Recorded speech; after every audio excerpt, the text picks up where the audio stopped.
Good afternoon, everyone. Can you hear me? Yes. All right, thank you. My name is Dr. Nicole Cook, and I am the Augusta Baker Endowed Chair at the University of South Carolina at the School of Library and Information Sciences. And so it is my pleasure to welcome everyone to another installment of the Baker Diversity Lecture Series.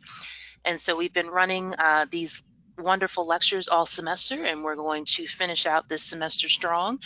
And it is my pleasure to welcome Dr. Barbara Jones as our guest speaker today. Dr. Jones is the retired director of the Office for Intellectual Freedom and executive director of the Freedom to Read Foundation at the American Library Association. She holds a PhD in U.S. history from the University of Minnesota and an MLS in library service from Columbia University in New York City. She has traveled extensively around the world to present workshops on free expression, libraries and anti-corruption, libraries and HIV/AIDS information, and libraries and fake news. And that's a lot of the work that I've done with Dr. Jones in the last couple of years. Before all of that good stuff, she was primarily an academic librarian, and she has been a director 4 times, so lots of great experience there. She has written 2 books and several articles on the aforementioned topics. And currently, she is working with a colleague on a podcast about information poverty in the city of Chicago that applies to all parts of the United States. So, Dr. Jones, thank you so very much for joining us today, and I'm going to turn it right over to you. Thank you, Professor Cook. And everyone out there, please let me know if you can't hear me or whether things shut down technologically, okay? But thank you very much for being here virtually today, and I'm honored to be invited to do this. I send a message of healing to you, your families, and your friends. My topic today is based on my personal experience as a retired librarian who worked on intellectual freedom and social justice issues for 40 years. I am now retired, but I serve on the Board of Trustees for the Urbana Free Library in Urbana, Illinois. Next slide, please. Kaylee, are you there? Yeah, thank you. Champaign and Urbana, Illinois are small twin cities. We are small, but the University of Illinois is here and plays a major role in our demographics, level of education, and political environment.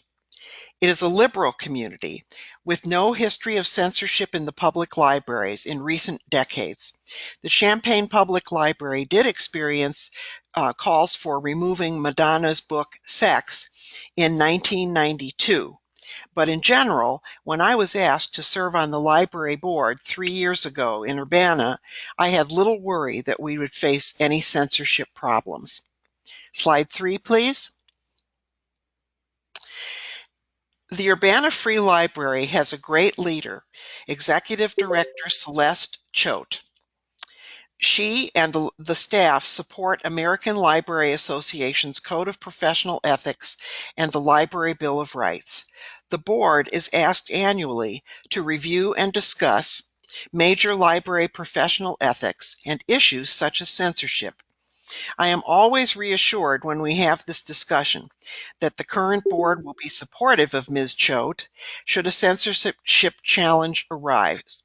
I have witnessed other library boards in my past role as the director of the Office for Intellectual Freedom that did not support the librarian, and that's not fun. The incident I'm discussing today is, in fact, the kind of censorship that our kind of community is likely to see.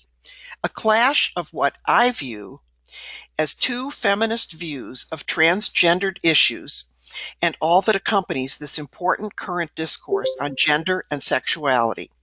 We are unlikely to receive complaints in our community about graphic novels, for example, or books with bad words in them. It won't happen. We are far more likely to receive complaints about books that might reflect controversial or even outdated views on race, class, and gender issues or, for example, might misrepresent outdated facts about the environment, and I will discuss that later. Next slide. No, keep it on here, this one. The incident in the Champaign-Urbana library community, not library, but the community as a whole, began in 2018-2019, not involving the library. It was a community reaction to an internationally acclaimed artist, Nina Paley, whose picture you see here. Her animated cartoons are included in many international film festivals. She is also a free culture activist, meaning she does not support the current copyright legal regime. She is deeply concerned about the role of social media in culture. As a result of her opposition to copyright, you can and should view her animated films on YouTube. She is a local, and her father was the mayor of Urbana at one time. She has her own blog. I urge you to consult it to understand the backstory of this conflict and to consider her own views, written by her and not reinterpreted by me, the media, or others. I apologize in advance. I'm going to oversimplify her ideas. There just simply is no time. As you can see from her blog and other biographical information on the web, and next slide, please. This is one of her latest films. It's called Sadomasochism, and it's about what she views as the patriarchy of Judaism. Okay, next slide. Okay, this is a cartoon from 2018. You can see from this that she is a feminist activist as well. She insists she does not fit into any category of feminist, and I respect that. But her positions reflect what I encounter frequently from second wave feminists. Certainly not all of them. She believes that women who are born as women with the female chromosomes, are the only ones who should be considered women. She bases this on the traditional scientific division of people into two genders, or a binary, based on chromosomal difference. She believes that some men, not all, who transition to womanhood are infiltrating women's groups to intimidate women. She is concerned about male power and male oppression in female spaces, so she does not believe transgendered women should use women's bathrooms and is thus opposed to the bathroom bills in many of the states. So you can see from this cartoon, she steadfastly maintains, if you talk to her, her support for transgendered people and the lifestyle, but believes that they should rethink their place in women's spaces and not expect to be included in some of them. And you can see her cartoon reflects that view. But in the statement that got her into trouble locally, she said, "If a person has a penis, he's a man." End of quote. It is included in at least 2 of her web posts, but the term had been used early by other feminists from what I would call the second wave. Because of her particular feminist views, Paley has been deplatformed in many arenas: social media, galleries, and theaters. In Champaign-Urbana, she was turned down to exhibit her work at the Lincoln Square Mall. A film showing was turned down by the now closed but previously beloved Art Theater. Notably, she has been deplatformed at the University of Illinois Department of Women's and Gender Studies and several activist and academic social media groups. Next slide. I use the term deplatformed to mean political strategies used not just by women's activists to deny controversial speakers or writers a platform. It could mean denying access to a theater, a lecture hall, a performance space, or other venues such as social media. And then Paley requested the use of library space at the Urbana Free Library after she had been deplatformed in many other venues. And she wished to moderate a panel of transgender and feminist women to discuss her concerns about transgender issues and free speech. And here's an important note. This was not a library-sponsored program that was planned and executed by the library. It was simply a request to use a library meeting room according to written library policy. So the Urbana Free Library approved Paley's request to use library space to have her meeting, and it was scheduled for Saturday, March 23rd, 2019. She was not permitted to show her films because ALA's Code of Ethics and legal strictures discourage the violation of copyright in a library. Meanwhile, the local community, particularly LGBTQ activists, got extremely concerned, and I mean extremely, about what they viewed as Paley's hatred of transgendered people and its possible outcomes that having her have her meeting there. So they too scheduled space for an event. Because the events were vying for the same space and similar time on the same day, Choate, the director, worked with the two groups to place them in separate, larger spaces. We all knew by the end of the week that this was going to be two very popular events. The LGBTQ activists expressed concern about the Paley event to Choate and began to discuss on Facebook what to do. Included on the Facebook page were some alarming remarks about using weapons. These were probably in jest, but a library director understandably must take these types of remarks seriously, and so the Urbana police and city attorney were consulted. While they advised taking measures, including shutting down the program, Director Choate decided to assume that risk and hold the two programs on the same afternoon but on separate floors. To reflect the library professional ethical stance of providing access to a wide variety of ideas, Director Choate decided to do just that, and Deborah Caldwell Stone, Director of the Office for Intellectual Freedom at ALA, gave generously that week of her time to work with Choate to plan for a successful day. The LGBTQ activists held their celebration in a room on the library's first floor, the entry level, with face painting, balloons, and a variety of pro-LGBTQ activities. The atmosphere was friendly, inclusive, with all ages attending, including children, and dozens of people mingling. And people tended to circulate between the two events, actually. The library provided book displays showing that the library does carry many books on transgender topics. The next slide, please. Thank you. And so this was Nina Paley's program. Does Sex Matter? Gender Identity versus Material Reality. Her program had 3 speakers and a moderator from the local paper. Paley reviewed her feminist approach to transgender politics. A psychologist recounted her attempt to transition to being a male and why she changed her mind. She changed her mind because the hormones started to have profound physical and emotional impact to her body and personality. She expressed a deep concern for her clients who used hormones and considered gender transforming surgery before adulthood. She urged that people wait. As a result, this psychologist has been deplatformed at her professional meetings. The third was a former male who completed a transition to becoming a female, including the surgical transformation, when she was a young person. She talked about the way some feminists had deplatformed and verbally attacked her for making changes to her physical body.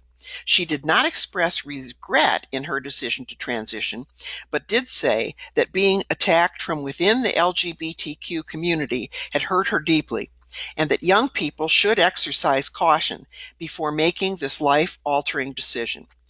She decried the political correctness that ostracized even some LGBTQ people because they used the wrong pronouns or outdated pronouns or outdated terminology. The two groups held the event simultaneously. There were no violent incidents. There were no police. Senior library staff monitored the event successfully. Each event attracted great crowds, as we figured. Standing room only in the Paley event, and upstairs the celebration spilled out from their assigned room. And the library allowed that to happen and didn't interfere in it was a joyous occasion, really. Most of us had friends in each event, and the library staff did not all share the same views, but the staff didn't protest either event at that time, and they went on. After the event, Director Choate met again with the LGBTQ transgender rights group. They were very concerned that she had allowed the Paley group to speak at all. They told her that she was enabling potential violence and bullying to transgender people. This accusation, she reported to me just recently, has remained with her, and she thinks it will always remain with her. 1 week after the event, Choate spoke to a UIUC iSchool course, and the students were very receptive, and there was a very productive discussion in that venue. Although the event was covered by the local press, there was not a lot of written comment in letters to the editor. I think this is because Paley and her family are much respected locals because of her father being the mayor, and I think that her status did make a difference in this case, and it's something you should consider if you encounter this, is whether the person's a local or not, and their status in the community matters a lot. I had not met Nina Paley before this incident. Afterward, I had lunch with her and listened to her points of view. It became clear that we disagreed on a lot of points. Many of her friends disagree with her as well, but defend her right to speak. The library has not experienced any backlash from this incident. The Urbana Free Library was one of the first to experience this conflict. Before Urbana, the public libraries in Vancouver and Toronto, Canada, hosted similar events. The laws on hate speech and free speech differ in Canada. I don't have time to go into that today, but it is quite fascinating. And this debate is far from over. The Seattle Public Library experienced it in February of this year, 2020, and 2 protesters had to be arrested. As in Urbana, transgender people and allies urged the library to cancel the event, which was publicized as a critical analysis of gender identity, exactly like Paley's, that would, quote, make powerful arguments for sex-based women's rights, just like Paley's. But the Gender Justice League, one of the groups that organized the protest against the program, said in a statement during the debate that, quote, the end result of a hate group using the library as a venue to critique the existence of a minority group creates a hostile environment and is unacceptable, end of quote. The Seattle Public Library board meetings were visited by dozens of protesters over late 2019. On January 10, 2020, the Seattle Public Library Board of Trustees and Chief Librarian Marcellus Turner released a statement explaining why they were allowing the event to go on. It met with great controversy in the library world on social media. And here we are. Next slide.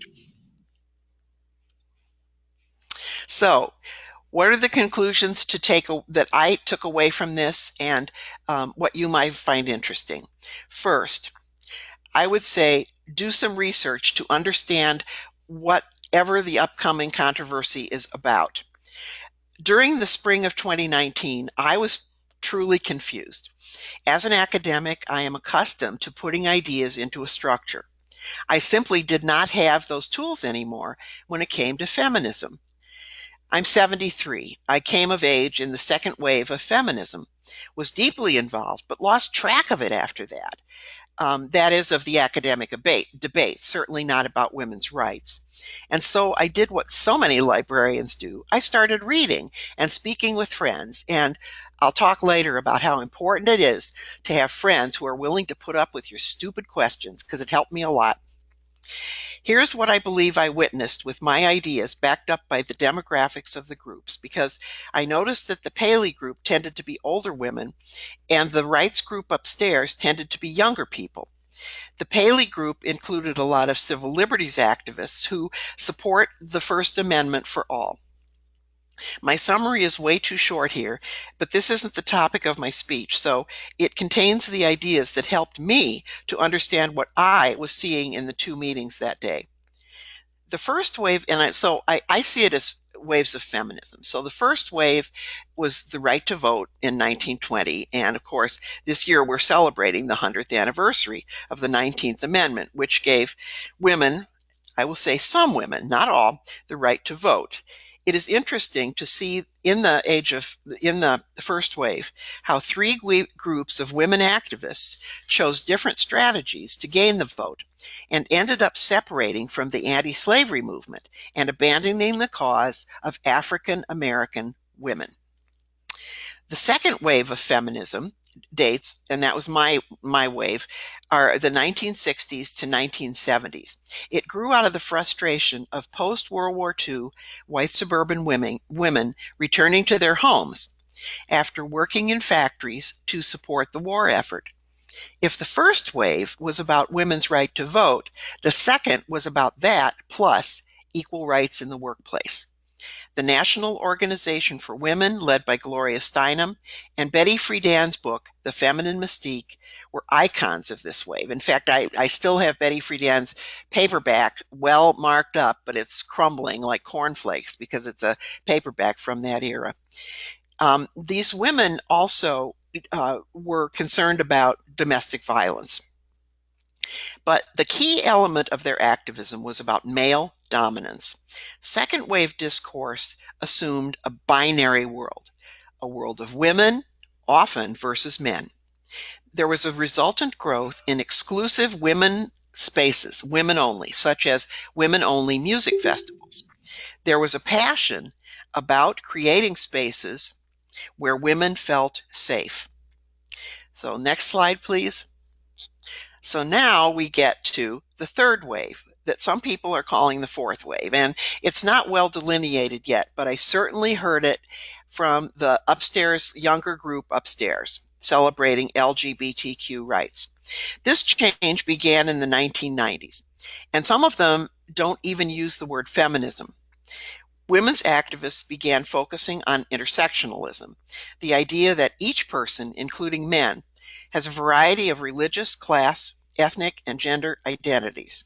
Hence, a transgender person might be a white upper-class person who in some ways is privileged, but in others is marginalized. Most important to this discussion, though, is the third wave's rejection of the man-woman binary.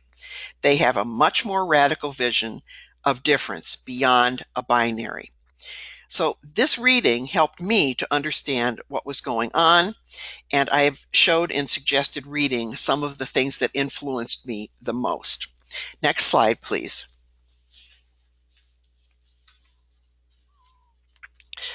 So I want to talk more about American Library Association's role.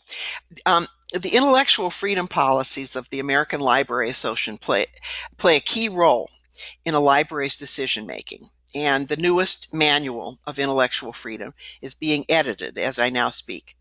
Most relevant to this case study are the policies on meeting room spaces. The one to be included in the new manual is in suggested reading. This current policy was written with much input from the ALA's Committee on Diversity. For the first time in ALA history that I know of, there is an accompanying document called Hateful Conduct, which delineates processes that libraries should go through in order to host controversial speakers, but at the same time respect inclusiveness, which is a tough balancing act. I applaud this new document.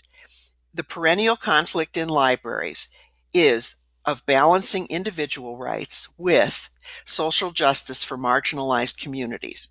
In the transgender case, it is the conflict between a person like Paley's right to speak, even if her speech is considered hateful by some groups, versus that group's right to use the library as an open, safe, and inclusive space.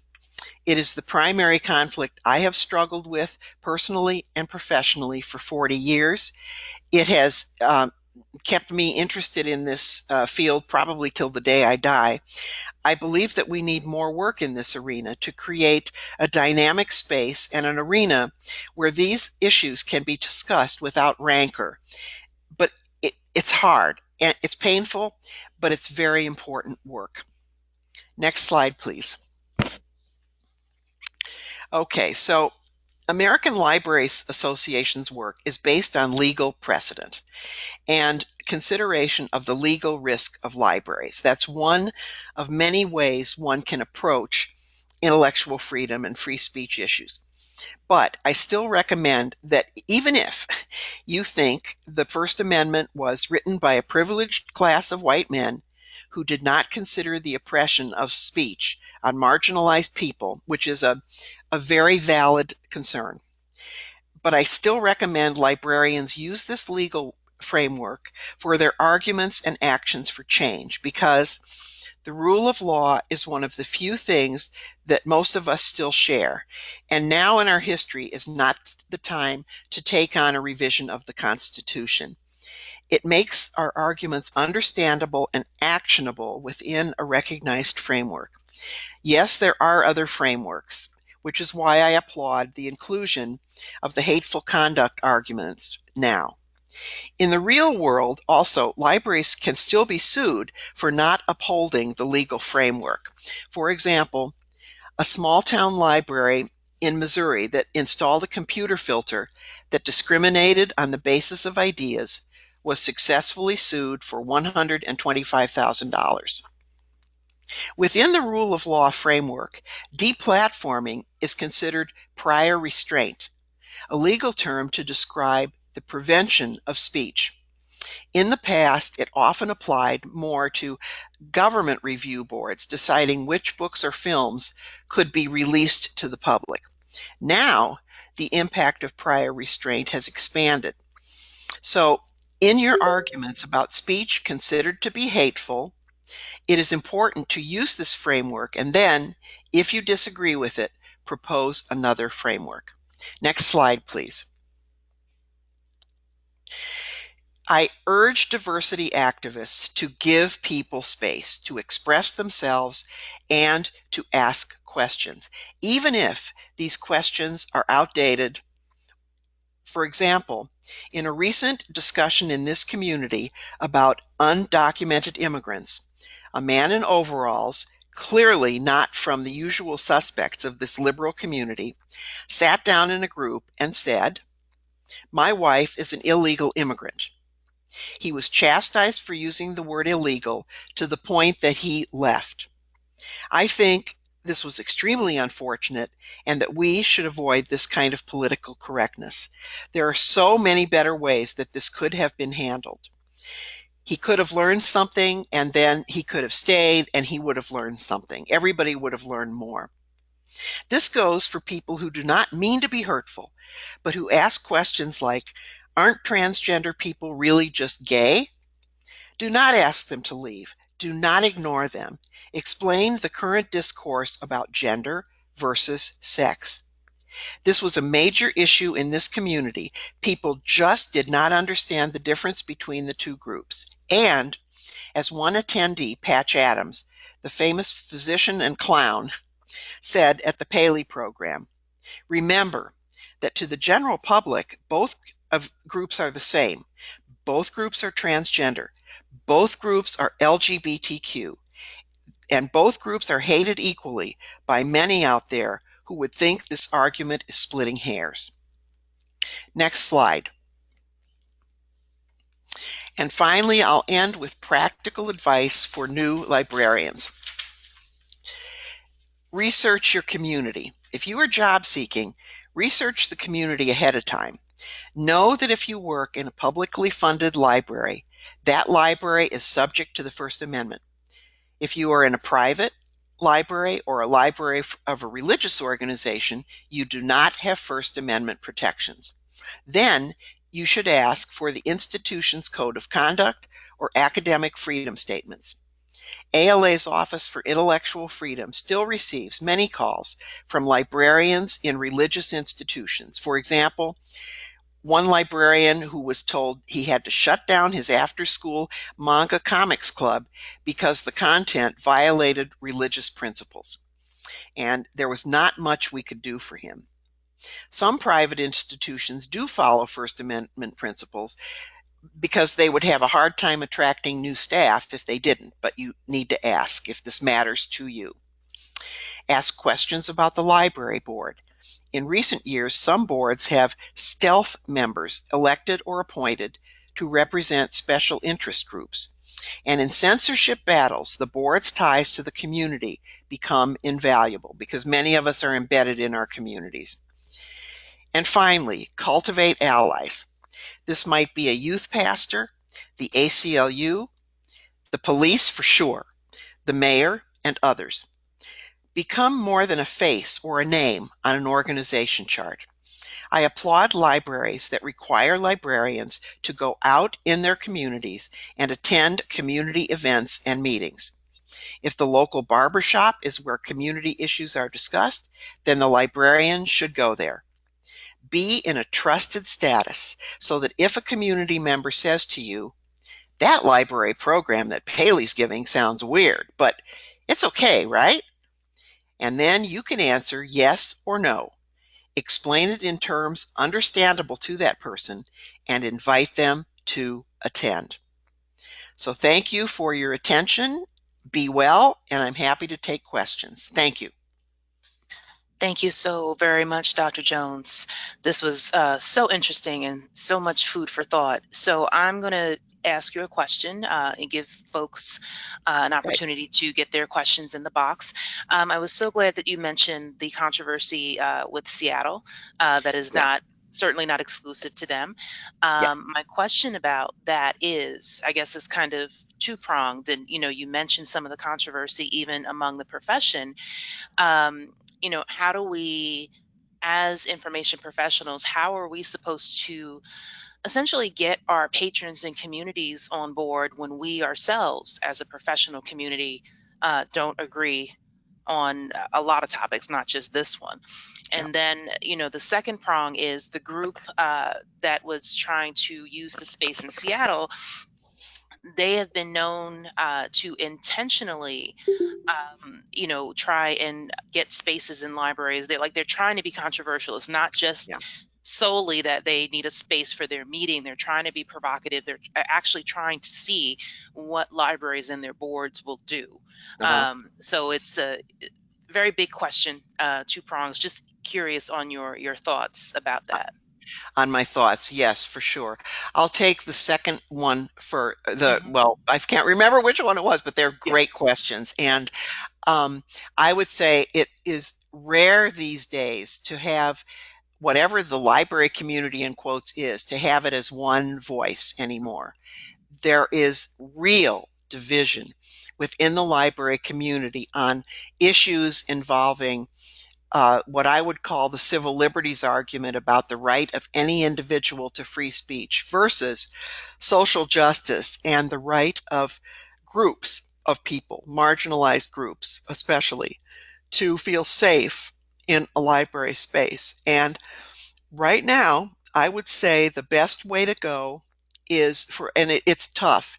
And one of the best ways to get on board is to use ALA's legal arguments. And then you can always fall back on saying, well, ALA has said thus and so. And I think it's easier now because while the First Amendment does prefer, I would say, does, I mean, the ideal with that is free speech for all, whereas there isn't as much attention to, well, how does that speech hurt? What is the impact of that speech to hurting individuals? Now, if it's violence, if it's physical violence, that's one thing. Physical violence is prohibited, but we know more now about how non-physical violence deeply hurts and traumatizes people. So I'm glad that ALA has added the hateful conduct piece to the argument, and it's in your suggested reading, and I would highly recommend you look at this. So if I were talking to a community now, about this, I would say we acknowledge that this speech may hurt some people, may not be that, but that this they do have a right to free speech. Because if you start violating the Constitution, I think you get into a lot of trouble in being sued by the ACLU or other people. Although I will say that I haven't seen the ACLU take on issues like this. So I think a lot of us are trying to stand back at this point and hope that nothing happens. Like, I know Celeste Choate at Urbana Free Library did that. She she tried to balance it and to give both sides a way to speak. And fortunately, there haven't been any incidents or anything. But I guess I don't have a precise answer to that, except that I think there's more room now for considering how speech might traumatize people, and that maybe a follow-up, if there is real residual hurt, which we haven't heard a lot about, I have to say, in the past year, but just make really sure that you have programming about transgender people and the issues, and that you have books and information about them. And I would say answer questions if you have some transgender people in your community who, I know it's a pressure on them because they get asked all the time, but if some of them will help, it really helps the community. Um, in terms of Seattle and groups that deliberately go around like this, I encountered this with an anti-immigrant group and a group that is anti-porn on the internet at Orland Park Library in Orland Park, Illinois. It was a group of Tea Party activists in the state of Illinois. They were from southern Illinois, and Orland Park is in the Chicago suburbs. And they traveled around the state and tried to get libraries to hear them about that the internet should not be in libraries because there is pornography on the internet. And they would, in order to get their point across, they would ask libraries to, they would invoke the Freedom of Information Act, so that Orland Park Library, for example, had to spend $120,000 on photocopying. They were really killing the libraries with book budgets with photocopying requests. And in one, a library accidentally photocopied human resources folders. And so all this information about libraries was put out there. So I would highly recommend, in a case like this, that if you have concerns about a group that is doing this kind of thing, you contact Deborah Caldwell Stone at the Office for Intellectual Freedom in Chicago, because she and I had direct experience with this at Orland Park. There are some things the Attorney General of your state can do. For example, overuse of the Freedom of Information Act, or certainly violating personnel, getting into personnel files is just absolutely illegal. So there are some things that you can do to make it clear to some of these people that you are watching. Another thing you can do, I know the board in Urbana, we have a policy that people can be on the phone to call in. And at Orland Park, they did not. And so there was one man in New Jersey who tried to be in on the Orland Park board meetings every single month. And because the board bylaws said you have to be here in person, he couldn't appear. And I have to say, every month for a while when I was here in Urbana, I thought, oh, he's going to call us because we do allow it. And that's another thing to consider. So, Nicole, I have a question for you about the Seattle incident, if you don't mind. I mean, Professor Cook, I'm sorry. Mhm. I have a question about Marcellus Turner because, and I don't know him. Do you know him? I don't, not Okay. personally. Yeah, I wonder what it's like for a person of color to have to deal with something like this and whether it matters whether that makes a difference. Personally, I think it absolutely matters. Hmm? And this is not to say that a library director that's not a person of color would not, Yeah. face scrutiny or criticism, etc. But when we have people of color in the library profession, particularly in library leadership, it's just an added dimension. It's just an added lever for criticism, and this idea that you're not really qualified, you don't know what you're doing. So there's always some subtext, some subcontext happening. So Hmm. I'm sure that that's coming up for him as well. Okay. Yeah. I don't know him either, and I don't know any of the after effects, but I was curious about that. Mhm. So thank So I you. have, yeah, no problem. I have a comment, and then I'm Mhm. going to put forth two questions by Dylan. Okay. So Bean Yogi has a Yeah. comment. And I've met Bean at different events. I think the last time was at when ALA was in Seattle. So Bean has a comment and says, when public libraries host trans exclusionary events in their spaces, the broken trust between libraries and trans communities goes deep. With respect, having trans oriented programs and materials are not enough to counter the impact of hosting such violent rhetoric in public library spaces.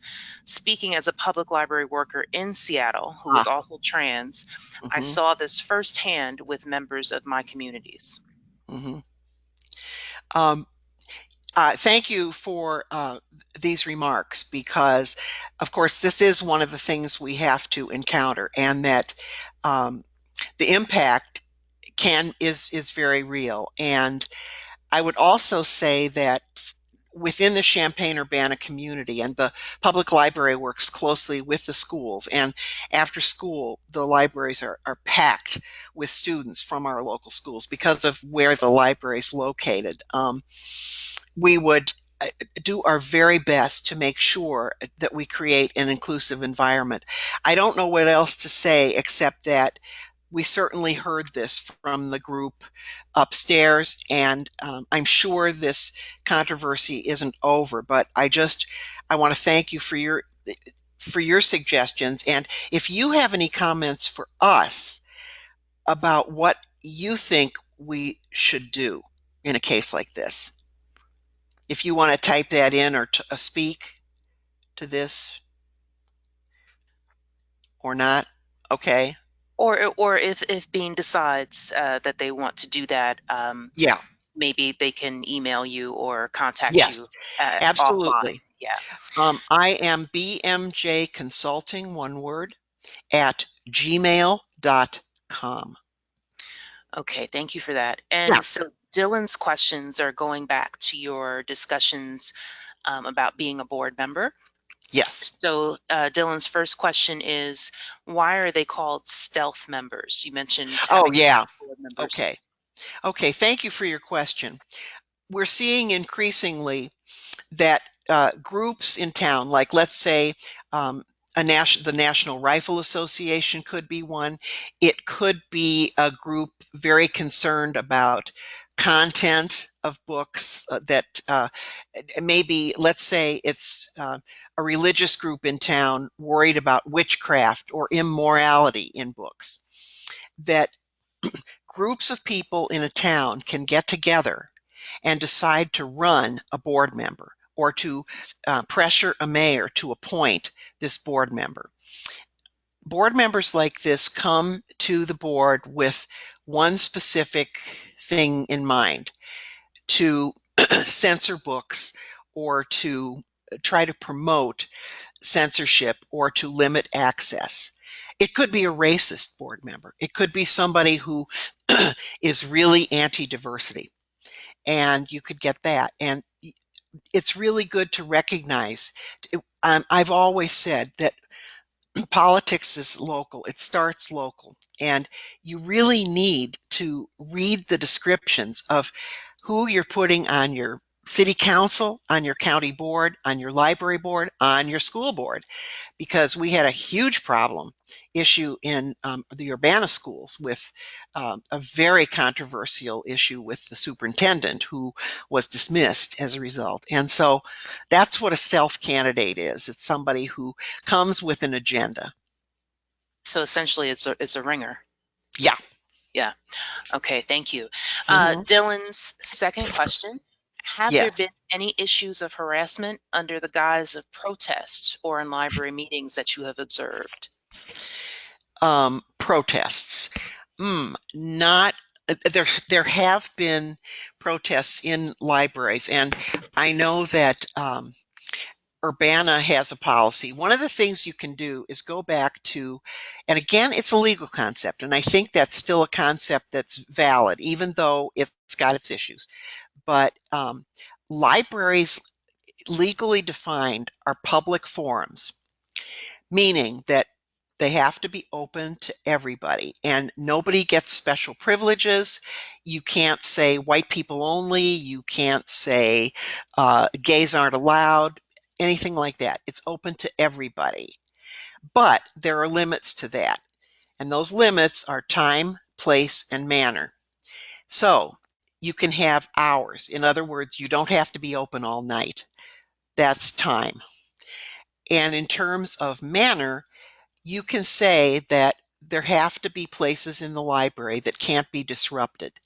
And so if a protest within a library disrupts the rest of the patrons, the rest of the people in there, it can be disallowed. The library director or a guard could say, this is too noisy, you're disturbing people. Here's the key.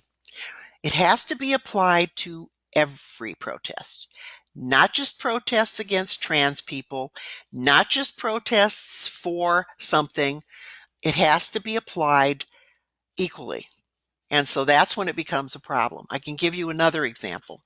There was a very famous case in Morristown, New Jersey, a gazillion years ago, but it still applies, of a homeless man who came to the library and who smelled.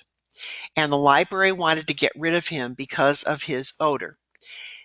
If you're gonna, and I'm not suggesting that this is a good strategy, but I'm saying legally, if you decide somebody needs to talk to him and that the odor is offending people, you also have to talk to a person, maybe an upper class lady who is beautifully dressed, whose perfume is too strong. You can't discriminate against the homeless person, and you have to treat everybody equally. So I hope that helps a little bit. Thank you. Yeah, that's a legendary case in Morristown, New Jersey. Yeah. Okay. So Barbara, there's a comment from Seisha Orange. Yes. And Seisha says, I appreciate your recommendations for librarians. It is important that librarians not view outreach as standing in the building and quote unquote reaching out. My Yeah. Hi, Sasha. Yeah. my recommendation is that librarians be a part of the community throughout the Yes. community. Yes. Thus, knowledge of community is more valid and recognizable. Not only the uh, Okay, so not only the board, I got it now. Not only the board makeup, but know the board too. Yeah. They need to know you as programming for community and be very familiar with library policy, and don't spring programs on them. Yes. Absolutely. I can't agree more. I mentioned the board because you do need to know the board, and yes, there shouldn't be surprises at all. And certainly, Celeste Choate and I worked very closely the week before. And Celeste is the president of the Urbana Rotary Club. She goes to Chamber of Commerce breakfasts. She is deeply embedded in the community. And when I talked about trust before, it's absolutely true. People and Rotary, of course, includes a lot of our religious community, a lot of the pastors. She had a lot of credibility when this happened, and people were willing to say, "Well, if she says it's okay." I know she follows library policy. I know she follows ALA Code of Ethics. They trusted her, and that you have to build it ahead of time. You have to. I know when I was in Hartford, Connecticut, when librarians signed a contract, they were assigned an area and they had to go to community meetings, they had to go to city council meetings and know who the city council person was in their community. They actually went to barbershops. I mean, that's why I use that example. They go where people congregate. And I can't agree more. Get out of the building and, and do what you need to do to be embedded in your community. Thank you. And also, I would add, stay in the community, Yes. right? It's not Yes, just a one-time deal. exactly. Okay, Emily has a question. Yes. Emily says, if possible, do you have any more subtle examples of such controversial issues at public libraries? I've only worked at my library branch for 3 years, but I've Mhm. yet to see any such controversies. I am open to the possibility that they're under my radar because they're not as sensational or because I have yet to have the critical tools to recognize them. Okay, great question. I would say that the there are subtle things, and let me give you one example. You could have, and these are examples from my time at ALA. You can have volunteers who are reading to children but are refusing to read certain books to children because the volunteers think they're immoral, or the volunteers this is a famous one, that white kids don't want books about black kids. They think that black kids, if you've got African American kids at a story time, you read African American books to them and you read white topic books to white kids. And I there's not a rule for this exactly, except it's just unethical. It's just not good library practice. And so this can happen with people not being aware. So I would say that a library director needs to be really careful about volunteers. Volunteers can also be proselytizing religion, and that's one thing that is subtle. It can be subtle.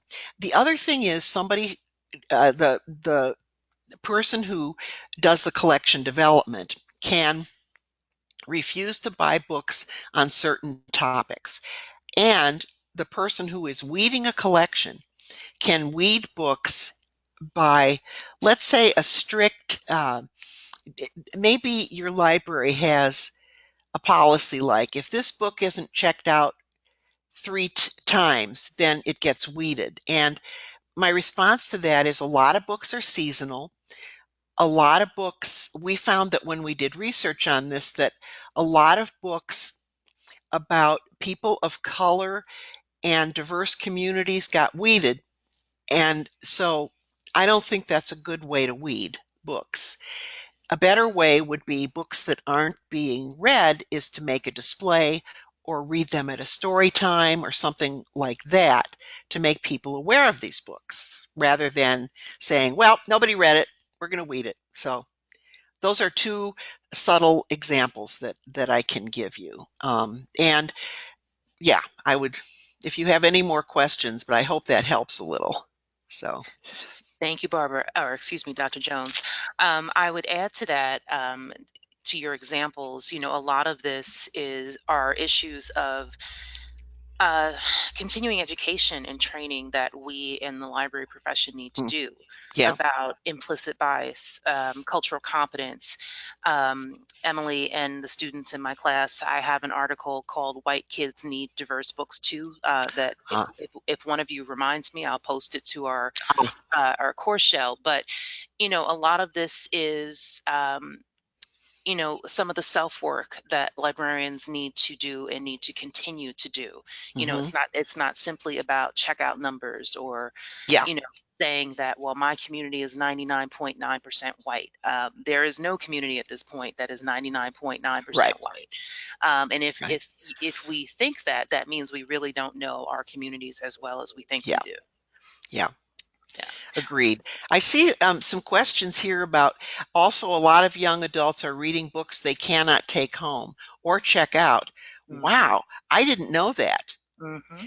What is this about that many teens can't take books about sexuality home? Oh, I see, because their parents would object. Is that Right. it? Okay. Right. Yeah. Or yeah, yeah, and then also, they don't perhaps are not ready to disclose, or they don't want to be outed or things Yeah. like right. Yeah. Yeah. Oh, yeah, great example. If any of you are in small town libraries or go to, this is from Tuscola, Illinois, which is right near here, Champaign-Urbana. It's a little town, and when this happened, there was only one internet terminal in that was available to the public. And while a group was visiting a tour of from the library school here, um, one of the librarians came up and said to a 14-year-old, I'm going to tell your mother that you're looking at this. And it was a site about sexuality for Mhm. teens. It wasn't in any way obscene. It was an information site.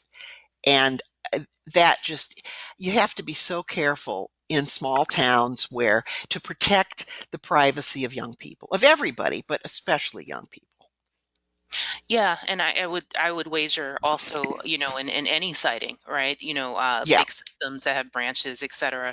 I wanted to, while we have a few minutes left, if people have any additional questions that they would like to pose to Dr. Jones, I wanted to go back because it struck me when you were giving that example about having a conversation in a library with the gentleman in the overalls, Yeah. and they asked him to leave because Yeah. they felt he wasn't being politically correct. And I Yes. agree with you about extending grace to people, Yeah. because this is a lot of topics and concepts may be new. Now, if this was something where he continued to say Yeah. certain things, that's a different issue.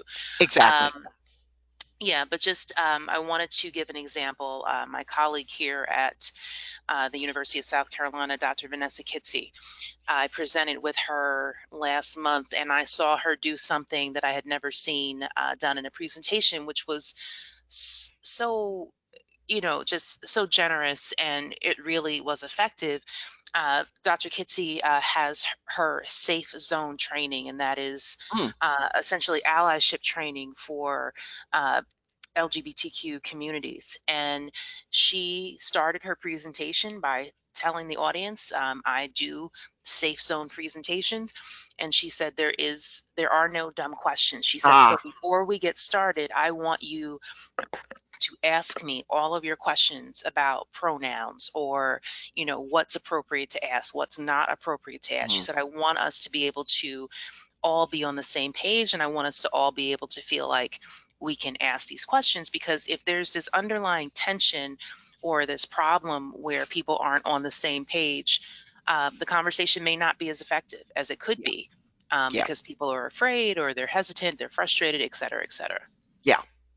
Thank you for saying that, because yeah, I ask a lot of stupid questions all the time, and I am so grateful for the grace that has been shown to me over the years, and so I try to do that as well. And it's tough and it's exhausting work, but I think it's really the most important work we're doing these days. Yeah, definitely. For Jordan, I just typed in the website, thesafezoneproject.com, Yeah, thanks. Yeah. and they have their entire curriculum online Oh, that you wow. could go through. Yeah, Okay. and their site is really interesting, because they are the ones known to do all the training. And there's a part in their website saying, we honestly just can't keep up with all of these trainings. Mm-hmm. Um, Wow. so this is part of the reason that they have graciously extended their curriculum, and also, just to have greater reach. Yeah. Because, just to the previous comments, there could be a community, a group of teens that really want this training, and may not feel safe going to the training, or Mm-hmm. because people would Sure. see them, or things Yeah. of that Yeah. nature. So there's a lot to be said for passive programming websites that have Mm. curriculum and really good content Good point. available Yeah. that people can go to privately or Yeah. individually. Yeah. Good. Yes. That is a good point. All right, are there any last minute questions or comments for Dr. Jones?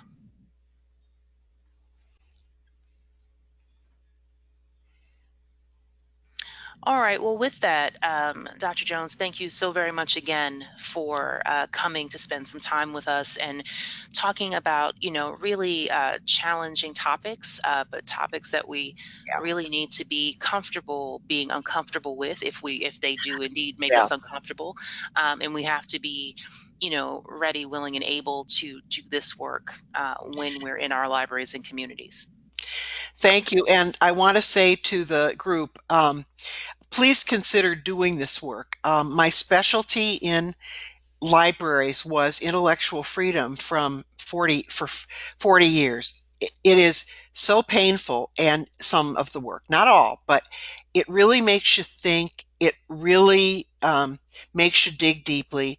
And I met the most amazing people in libraries through this. I think some of the librarians in this work, many are just incredible human beings. And so I would urge you to get into intellectual freedom work or into social justice work in libraries. It sustained me for all this time, and I still find it fascinating, even though it's very hard.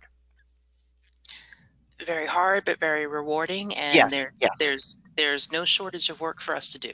So, Oh, right. Yes, thank you. all right. So, with that, thank you all so much for joining us Yes, thank today. you. Always glad to see my students, Yeah, and very grateful to see some special guests, some very special librarians yes, that do this work in the field. Grateful yes, for you joining us today as well. yes, All right. So, with that, everyone stay safe and stay well, and we will yes. continue our lecture series next week. Great. Thank you again. Thank you. Be well. Have a good evening.